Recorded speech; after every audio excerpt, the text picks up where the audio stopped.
ಕುಟುಂಬದಲ್ಲಿ ಅಥವಾ ಸ್ನೇಹಿತರ ಬಳಗದಲ್ಲೋ ಆಫೀಸ್ನಲ್ಲಿ ಕಲೀಗ್ಸ್ ಅಂತೂ ಒಟ್ಟೊಟ್ಟಿಗೆ ಕೆಲಸ ಮಾಡ್ತಿರ್ತಾರೆ. How to recognise somebody stressed ಅಥವಾ ಡಿಪ್ರೆಷನ್, ಆ ಸ್ಟ್ರೆಸ್ಸಿಂದ ಡಿಪ್ರೆಷನಿಗೆ ಹೋಗ್ತಿದ್ದಾರೆ, he is changed or she is changed, ಅವರ ವ್ಯಕ್ತಿತ್ವದಲ್ಲಿ ಏನೋ ಬದಲಾವಣೆ ಆಗಿದೆ. How to recognise it? ಅಂದರೆ ಔಟ್ಬರ್ಸ್ಟ್ ಆಗೋದು ಹಿಯರ್ ಆ್ಯಂಡ್ ದೆನ್ ಎಲ್ಲರೂ ಆಗ್ತಾರೆ ಬಿಕಾಸ್ ಆಫ್ ಅ ಮೊಮೆಂಟ್ ಅಥವಾ ಆ ಸಿಚುವೇಶನಿಗೆ ಒಂದು ಸಲ ಎಲ್ಲರೂ ಔಟ್ಬರ್ಸ್ಟ್ ಆಗ್ತಾರೆ ಲೈಫಲ್ಲಿ, ನನಗಂತೂ ಹಂಗೆ ಅನಿಸುತ್ತೆ. ಬಟ್ ಈ ಸ್ಟ್ರೆಸ್ ಅಥವಾ ಡಿಪ್ರೆಷನ್ ಅಂಡರ್ ಒಬ್ಬ ವ್ಯಕ್ತಿ ಇದ್ದಾನೆ ಅಂತ ತಿಳ್ಕೊಳ್ಳೋದು ಹೇಗೆ?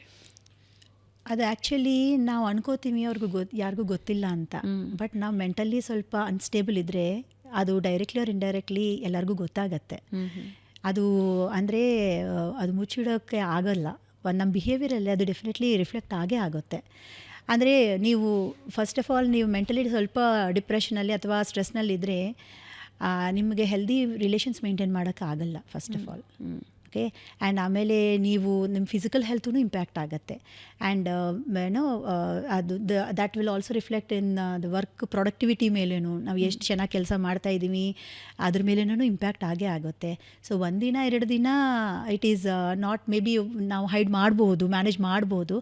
ಬಟ್ ಅಂದರೆ ಎಲ್ಲ ಮೆಂಟಲ್ ಹೆಲ್ತ್ ಅಂದರೆ ಇನ್ನೊಂದೇನೆಂದರೆ ನಾವು ಮೆಡಿಕೇಷನ್ ತೊಗೋಬೇಕು ಅನ್ನೋ ಲೆವೆಲ್ಗೆ ಹೋಗಬೇಕಂತ ಏನೂ ಇಲ್ಲ.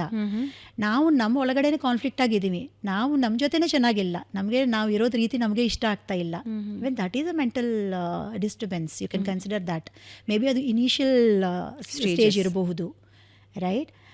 ಅಂದರೆ ಬೇರೆಯವ್ರ ಜೊತೆ ಚೆನ್ನಾಗಿ ರಿಲೇಷನ್ ಮೇಂಟೈನ್ ಮಾಡೋದು, ವರ್ಕ್ ಪ್ಲೇಸಲ್ಲಿ ಚೆನ್ನಾಗಿ ಪರ್ಫಾರ್ಮ್ ಮಾಡೋದಕ್ಕಿಂತ ನಮ್ಮ ಜೊತೆ ನಾವು ಹೆಂಗಿದ್ದೀವಿ ಅನ್ನೋದು ತುಂಬ ಇಂಪಾರ್ಟೆಂಟ್.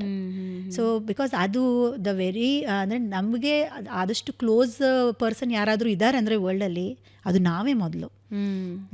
ಓಕೆ, ನಮ್ಮ ಜೊತೆ ನಾವು ಹೆಂಗೆ ರಿಲೇಷನ್ ಮೇಂಟೈನ್ ಮಾಡ್ತೀವಿ, ಇಂಟರ್ನಲ್ಲಿ ನಾವು ಹೆಂಗಿದ್ದೀವಿ ಅನ್ನೋದು ಅದಿದ ಡಿಸೈಡಿಂಗ್ ಫ್ಯಾಕ್ಟರ್. ನಾವು ಬೇರೆಯವ್ರ ಜೊತೆ ಹೆಂಗಿರ್ತೀವಿ ಅಂತ ಅಂದರೆ ನಾವು ಖುಷಿಯಾಗಿದ್ದರೆ ನಮ್ಮ ಲೈಫಲ್ಲಿ ಆಲ್ವೇಸ್ ಎಲ್ಲರ ಜೊತೆನೂ ನಗ್ತಾನೆ ಮಾತಾಡ್ತೀವಿ, ಆಮೇಲೆ ಎಲ್ಲರಿಗೂ ಕಾಂಪ್ಲಿಮೆಂಟ್ ಕೊಡ್ತೀವಿ, ಯಾರಾದರೂ ಕೆಲಸ ಚೆನ್ನಾಗಿ ಮಾಡಿದ್ರೆ ಎಪ್ರಿಷಿಯೇಟ್ ಮಾಡ್ತೀವಿ, ಎಲ್ಲರೂ ಚೆನ್ನಾಗಿರ್ಬೇಕಂತ ಇನ್ಕ್ಲೂಡ್ ಮಾಡ್ಕೋತೀವಿ.